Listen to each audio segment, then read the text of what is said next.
ఏళ్లుగా పెండింగ్లో ఉన్న రుణాల రికవరీకి నిజామాబాద్, కామారెడ్డి జిల్లాల్లో చర్యలకు ఉపక్రమించారు. రైతుల భూములను వేలం వేస్తున్నట్లుగా ఇటీవలే నోటీసులు జారీ చేశారు. అంతటితో ఆగకుండా కుదువపెట్టిన భూములను వేలం వేయడానికి తాము ఆధీనంలోకి తీసుకుంటున్నట్లుగా కొందరు రైతుల భూముల్లో ఫ్లెక్సీలు కూడా ఏర్పాటు చేశారు. మేము 2016లో సొసైటీ నుంచి 4,50,000 రూపాయలు లోన్ తీసుకున్నాము. దాన్ని 4 కిస్తీల వైజ్గా కట్టాము. ఇప్పటి వరకు 3,20,000 దాకా కట్టాము. అయినా ఇప్పుడు 8 లక్షల బాకీ చూపిస్తారు. నోటీస్ పంపిస్తారు. ఇల్లు జప్తు చేస్తామంటారు, పొలం జప్తు చేస్తామంటారు. కట్టకుంటే ఈ నెలలో కట్టేయమని చెప్పేసి వేధిస్తారు బాగా.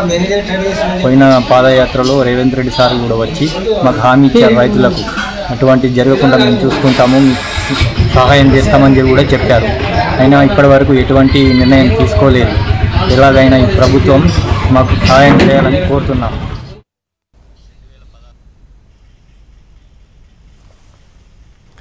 ఈ ఏడాది జూన్లో లింగంపేట మండలంలోని పోల్కంపేట గ్రామంలో రైతుల భూములను వేలం వేస్తున్నట్లుగా పొలాల్లో ఫ్లెక్సీలు ఏర్పాటు చేసిన విషయంపై హెచ్ఎంటీవీ వరుసగా కథనాలతో వ్యవసాయ శాఖ మంత్రి తుమ్మల నాగేశ్వరరావు స్పందించి సహకార బ్యాంక్ అధికారులపై ఆగ్రహం వ్యక్తం చేశారు. రైతుల పరువు తీసేలా వ్యవహరించొద్దని ఆదేశించారు. దీంతో రైతుల భూముల వేలం నిలిచిపోయింది. ఇంతకుముందు ట్రాక్టర్ లోన్ 3,50,000 తీసుకున్నాము. దానికి ఇప్పుడు 11 లక్షల దాకా కట్టినాము. కట్టడానికి ఇప్పుడు 12 లక్షల చిల్లర చూపిస్తున్నారు. మరి ఇంతకుముందు రేవంత్ రెడ్డి వచ్చినప్పుడు పాదయాత్రలో ఏదైనా ఉంటే ప్రజలకు ఇబ్బంది పెట్టదు, ఒకవేళ నేను గెలిచి వచ్చినప్పటికీ వీటినన్నింటినీ మాఫ్ చేస్తానని మాట్లాడిండు. మరి ఆ మాట ఇప్పటిదాకా సంవత్సరం అవుతుంది. మరి ఇప్పటిదాకా అధికారంలో సంవత్సరం అవుతుంది.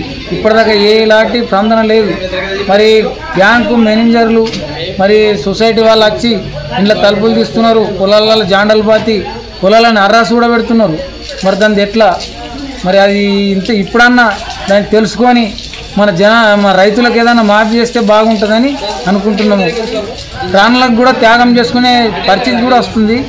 మరి దీన్ని ఇప్పుడన్నా కానీ తెలుసుకొని దాని వెంటనే ఏదైనా చేసేది ఉంటే మాఫీ చేసేటట్టు. ఇప్పటికీ 11 లక్షలు దాకా కట్టినాము. ఇప్పుడు ఇంకా 12 లక్షలు చిల్లర చేసినాము. మరి ఇప్పుడు ఏ లాంటి కట్టే పరిస్థితి లేదు.